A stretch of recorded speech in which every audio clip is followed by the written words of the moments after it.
Baiklah, kembali dalam Selamat Pagi Malaysia. Untuk yang terakhir ini, kita nak bawakan perbincangan seperti mana yang kami janjikan kepada anda. Ini adalah berkaitan dengan pelan kelonggaran penggajian pekerja asing.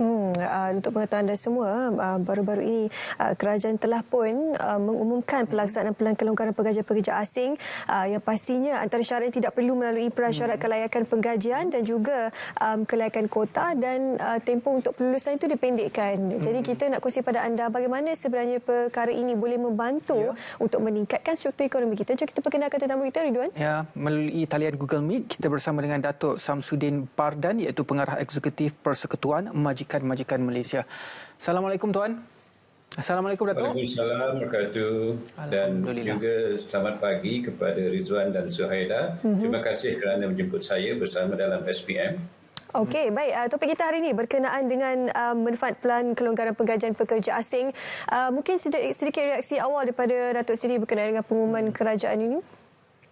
Ya, terima kasih. Sebenarnya MEF amat menyambut baik pelan kelonggaran ini kerana kita tahu bahawa dahulunya memang agak sukar untuk kita mendapat pekerja asing dan proses yang diambil untuk meluluskan permohonan itu agak lama.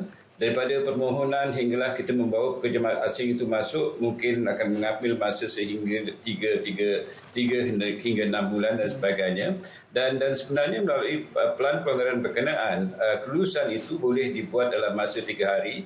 Dan ini adalah satu anjakan yang saya rasa amat berani yang dibuat oleh Kerajaan Perpaduan di bawah pimpinan yang amat berhormat Datuk Seri Anwar, dan ini sebenarnya akan membantu banyak di kalangan majikan kerana kita sekarang ini beroperasi dalam keadaan tidak optimal kerana kekurangan pekerja-pekerja, terutamanya pekerja asing kerana pekerja-pekerja tempatan tidak mahu untuk memasuki dalam bidang-bidang pekerjaan yang biasanya dibuat oleh pekerja asing. Ya.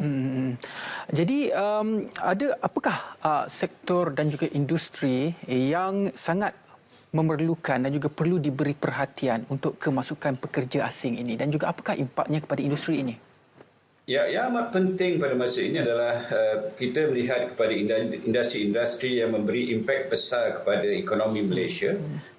Pertamanya adalah mengenai industri pembuatan, terutamanya dalam elektrik dan elektronik, kerana ia merupakan satu ekspor yang amat penting kepada Malaysia, dan juga industri pertanian dan juga peladangan. Ya, dan kalau kita lihat dalam sektor peladangan itself, kekurangan itu amat besar dan dulunya kita melihat kepada kekurangan kira-kira 120,000 pekerja asing, tapi baru-baru ini telah nyatakan bahawa jumlah kekurangan itu adalah kira-kira 200,000 dan ini kebanyakannya adalah pemetik buah, harvesters, ya. Dan untuk mereka-mereka ini kita tahu bahawa bila kelapa sawit itu telah masak dan tidak dikait, tidak dituai, maka kelapa sawit itu akan sebenarnya menjadi busuk dan tidak boleh dipakai lagi, dan itu merupakan satu kehilangan besar dan dianggarkan sebenarnya kerugian yang kita ada itu adalah kira-kira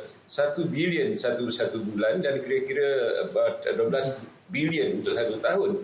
Dan ini adalah satu kerugian besar yang dihadapi kerana kita tidak ada pekerja. Jadi pelan pelonggaran yang diumumkan itu akan memberikan sebenarnya impak besar kepada ekonomi yang sebenarnya memerlukan pekerja asing berkenaan. Dan Datuk, kalau kita lihat pelonggaran untuk penggajian pekerja asing ini, adakah ini akan meningkatkan permintaan pekerja asing untuk bekerja di Malaysia disebabkan oleh pelonggaran ini, Datuk? Ya, sebenarnya permintaan itu memang sedia ada, even semasa COVID dan juga dalam tahun 2022. Tetapi pada masa berkenaan kerajaan telah mengenakan apa yang dipanggil sebagai moratorium. Kita tidak boleh membawa pekerja asing baru dan mereka-mereka yang tamat tempoh kontraknya akan dihantar pulang. Jadi dalam keadaan demikian, of course pekerja asing itu jumlahnya menyusut kepada kira-kira 1 million sahaja. Yang diperlukan adalah kira-kira 1.7 hingga 1.8 million pekerja asing. Jadi ada ruang ataupun gap di situ yang harus dipenuhi. dan kegagalan kita memenuhi kehendak berkenaan secara cepat sebenarnya telah merugikan ekonomi kita sendiri kerana pertumbuhan itu akan terencat dan dianggarkan kalau kita dapat membawa masuk pekerja-pekerja asing ini dengan cepat dan memenuhi kehendak industri, KDNK kita akan meningkat kira-kira 1%, dan ini adalah amat penting kerana ianya akan merupakan satu penambahan yang agak besar kepada ekonomi kita. Datuk, another side of the story, mungkin kita akan lihat dari sudut pandang yang berbeza. Isu sosial yang sering dikaitkan dengan pekerja asing akan menimbulkan ketidakselesaan kita, masyarakat Malaysia. Bagaimana untuk kita imbangi isu ini supaya kita boleh selesaikan isu sosial ini dan kita boleh imbangkan dengan keperluan ekonomi negara kita? Sebenarnya itu adalah satu perkara yang harus dihalusi dan ditangani dengan lebih teliti, dan kita tahu bahawa kerajaan telah mengambil langkah untuk sebenarnya memastikan bahawa isu-isu sosial ini tidak lagi memainkan isu yang besar. Sebagai contohnya, kerajaan telah meminda Akta Perumahan untuk pekerja asing melalui Akta 446, dan di sini dilihat bahawa perumahan yang disediakan itu haruslah memenuhi kehendak akta berkenaan dari segi keluasan, dari segi keselesaan dan sebagainya.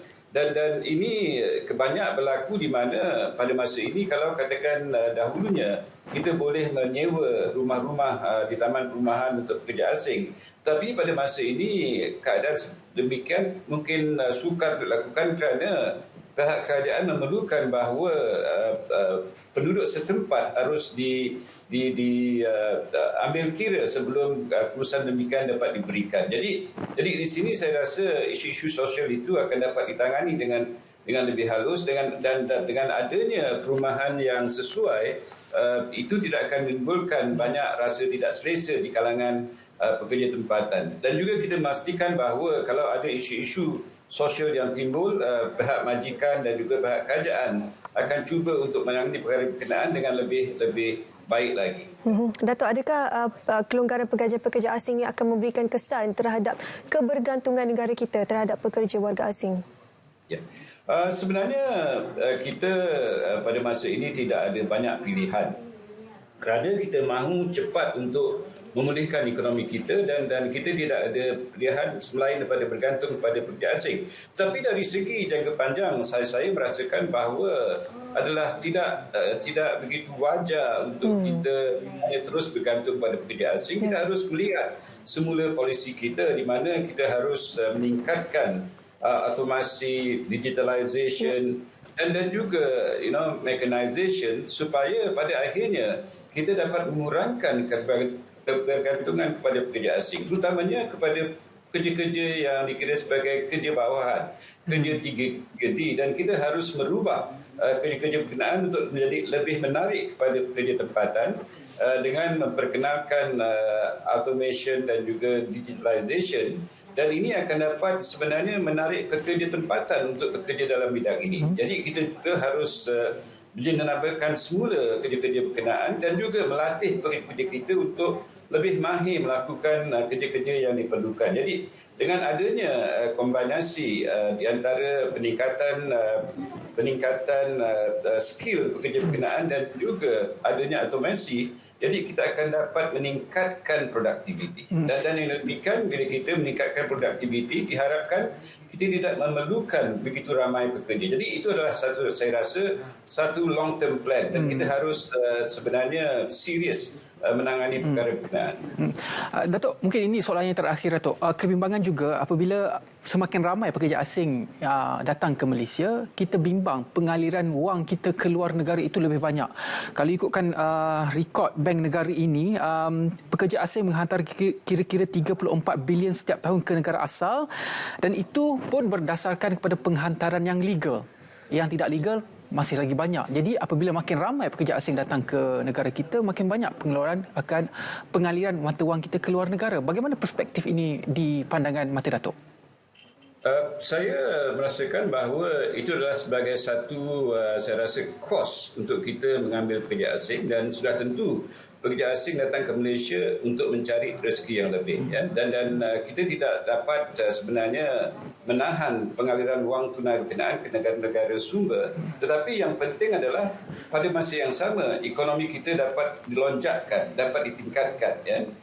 Macam saya katakan tadi, kalau kita mempunyai kelebihan daripada datangnya pekerja asing yang baru ini, nanti kita akan dapat meningkatkan KDNK kita kepada 1% tambahan, ya. Jadi itu adalah saya rasa satu imbangan yang mungkin kita boleh tangani. Dengan adanya pekerja baru akan ada tambahan pengaliran wang keluar, tetapi tidak begitu banyak kalau dibandingkan dengan pertumbuhan ekonomi kita sendiri itu, ya. Dan juga of course macam saya kata tadi, pada jangka panjangnya kita harus melihat semula tentang penggunaan tenaga kerja kita, dan kita boleh menjadi self-sufficient as far as guna tenaga kerja tempatan kita sendiri. Okey, baik. Terima kasih Datuk bersama kita hari ini untuk berkongsi berkenaan manfaat Pelan Kelonggaran Pekerja-Pekerja Asing. Datuk Syamsuddin Badar selaku Pengarah Eksekutif Persekutuan Majikan Malaysia. Ya, terima kasih banyak, dan kita